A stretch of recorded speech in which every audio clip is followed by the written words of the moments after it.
The first time my own son made me feel old, he didn't yell at me. Honestly, I think that's why it stuck. If he'd screamed or slammed something around, maybe I could have gotten angry back. Maybe it would have been easier. But instead, he just stood there in the kitchen rubbing his forehead like he was exhausted by me existing. Then he said, real quiet, "Dad, we can't keep doing this forever." That word. Forever. Like I was some long-term problem they were trying to manage. I remember the coffee maker bubbling behind me while rain tapped softly against the windows. The whole kitchen smelled like burnt toast because Marissa had forgotten breakfast in the oven again.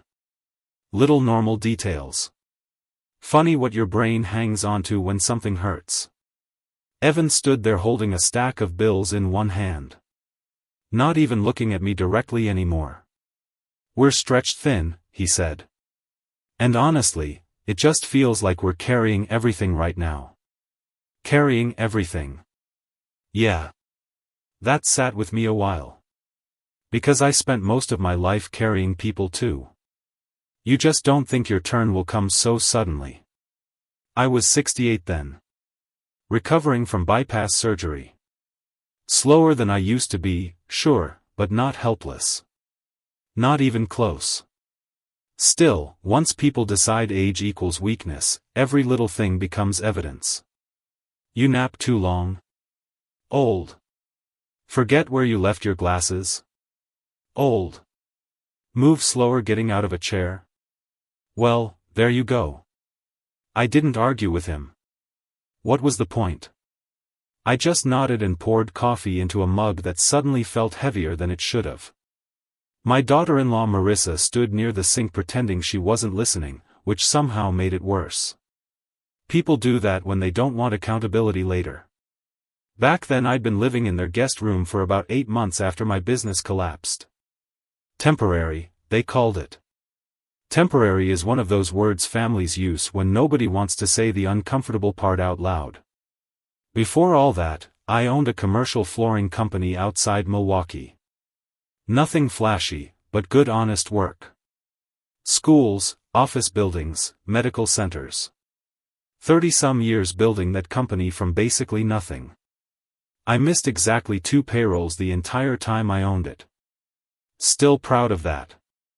Then my health dropped off a cliff. Surgery. Rehab. Medical bills stacking up like firewood. I stepped away from daily operations longer than I should have, trusted the wrong people, and by the time I realized money was disappearing through fake invoices and padded contracts, the company was already bleeding out. I sold what I could just to avoid dragging employees under with me.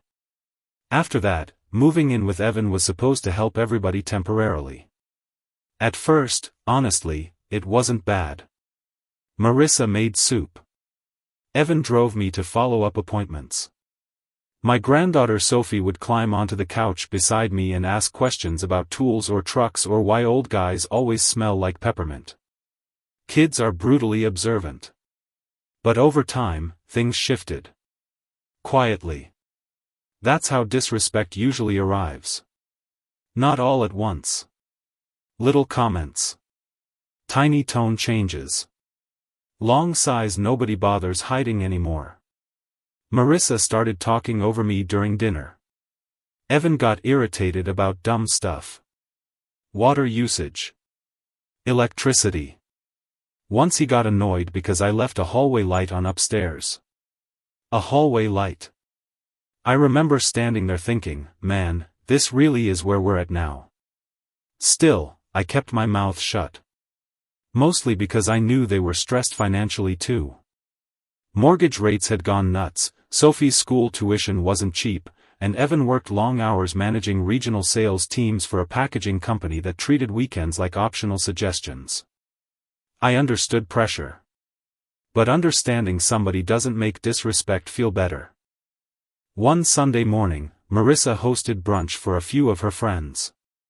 I stayed upstairs intentionally because I didn't want to hover around like some lonely retired guy desperate for conversation. Around noon I came downstairs for coffee and heard them talking before they saw me. Marissa laughed softly while refilling drinks. I swear retirement turns men into giant children. A couple women chuckled politely. Then she added, honestly, if we weren't helping him, I don't even know where he'd go. I stopped halfway down the staircase. Nobody noticed at first. There's a weird feeling when you overhear people discussing your existence like an inconvenience. Like suddenly you're outside your own life looking in through a window. One woman finally spotted me standing there and went completely silent. Marissa turned around fast. "Oh, Richard, I didn't hear you." "Of course not." I smiled anyway. "Morning." That's the thing about getting older. You learn how to survive humiliation quietly. Younger men explode. Older men absorb. Then later you sit alone replaying it while staring at nothing. That night Sophie knocked gently on my guest room door carrying half a peanut butter cookie wrapped in a napkin. "Mom said there were extras," she whispered. I almost laughed. Extras. I thanked her like she'd delivered medicine. A week later Evan brought up assisted living during dinner. Real casual too. "There's actually some nice places now," he said. "Golf courses, activities, all kinds of stuff." Activities. Jesus Christ. I set my fork down slowly. "You trying to help me or move me out?" Immediately he got defensive. "Why do you always take things personally?" That question almost impressed me honestly. People can convince themselves of anything if guilt gets inconvenient enough. That night I sat awake staring at the ceiling fan turning circles in the dark, thinking about how quickly usefulness disappears once your paycheck does. Then I called Walter Grady. Best decision I'd made in years. Walt and I grew up together outside Kenosha back when winters felt meaner and everybody fixed things instead of replacing them. We got into trouble together, built businesses around the same time, buried parents around the same time too. Life does that. We hadn't talked much after my surgery. Pride, mostly. Maybe embarrassment too. But he answered second ring. "Richie," he said. "Well damn. You still alive?" I laughed harder than I expected to. We talked nearly 2 hours. Old stories at first. Then real stuff. Aging. Isolation. Watching people slowly treat you differently once you stop being professionally useful.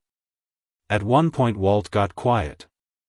Then he said, "You know Curtis works for one of my subsidiaries now, right?" That got my attention.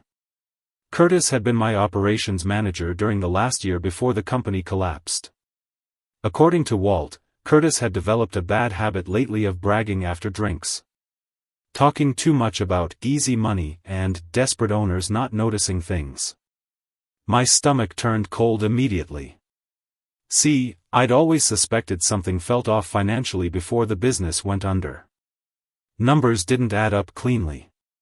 Vendor costs shifted weirdly. But between surgery recovery and exhaustion, I never fully chased it down. Walt had. Or at least started to. Turns out some of my archived records still existed after the company sale. Curtis apparently forgot that old-school business owners keep paper trails because we grew up before cloud storage magically remembered everything for you. The deeper we looked, the uglier it got. Fake subcontractors.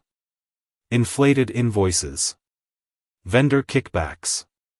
Small cuts spread over years. Enough to sink a struggling business quietly. "You want to pursue it?" Walt asked finally. I looked around the guest room at stacked boxes holding pieces of my old life. Framed photos. Old work boots. Tool catalogs I'd probably never use again. Then I thought about Marissa calling me a child. Evan talking about activities. And honestly, something inside me just got tired. Not angry. Tired. "Yeah," I said quietly. "I think I do." After that, things changed fast. Walt sent a driver to pick me up for meetings downtown with attorneys and investigators. The first time a black town car pulled into Evan's driveway, both him and Marissa practically stared through the front window like raccoons spotting headlights. Suddenly Marissa wanted to know if I needed fresh coffee before leaving. Funny how respect sneaks back once people suspect money nearby. I didn't mention details though. Patience matters when people underestimate you. A few days later Evan asked casually, "So what exactly are these meetings?" "Old business problems," I said. That answer bothered him more than the truth probably would have. You could tell. Then came the night everything shifted completely. Walt invited me to a private dinner downtown with attorneys tied to the fraud investigation. Apparently they needed formal statements before filing civil claims against Curtis and 2 vendors involved. I was upstairs tying my tie when Sophie yelled from downstairs. "Grandpa! There's a limo outside." Whole house went quiet. I came downstairs slowly and found Evan peeking through the blinds while Marissa suddenly looked like she regretted every conversation she'd ever had within earshot. The driver stepped out first. Then Walt climbed from the back seat wearing this dark wool coat that probably cost more than my first truck. Guy still carried himself like he owned half the city. He walked inside grinning immediately. "There's my partner," he said, grabbing my shoulder. Partner. Hadn't heard somebody call me that in a long time. Evan blinked hard. "Wait. Walter Grady?" Walt nodded casually. "Last I checked." The shift in my son's voice after that honestly hurt more than the disrespect before it. Suddenly he sounded careful around me again. Respectful. "You never said you two were close." Walt glanced around the room slowly. Smart enough to understand everything instantly. Then he said something I still think about sometimes. "No," he replied calmly. "You all just stopped seeing him clearly." Dead silence. Nobody moved. Then Sophie asked softly, "Grandpa, are you rich?" I smiled a little and crouched carefully beside her. "No, sweetheart," I told her. "I just forgot my own value for a while." Walt looked at me sideways after that but didn't say anything. He understood. The investigation eventually recovered enough money through settlements and penalties that I could finally rebuild some stability. Not millions. Nothing crazy. Just enough to stand on my own again without feeling like borrowed furniture in somebody else's home. That spring I bought a small condo near Lake Geneva. Quiet place. Big windows. Fishing dock nearby. The morning I moved out, Evan carried boxes to the truck without talking much. Right before I left, he stopped near the driveway. "I'm sorry, Dad." Simple. Real. I looked at him a while before nodding. "People get scared of aging," I said. "Sometimes they start treating it like failure." He looked down immediately because deep down, he knew exactly when that happened. Months later Sophie visited me at the condo. We sat near the water eating sandwiches while boats drifted slowly across the lake. At one point she asked, "Were you sad living with us?" Kids ask questions straight through your ribs. I thought about it honestly. Then I said, "Sometimes." She tilted her head. "Why?" I watched sunlight ripple across the water a while before answering. "Because people forgot who I was before I needed help. And maybe that's the hardest part about getting old. Not losing strength. Watching people decide you already have.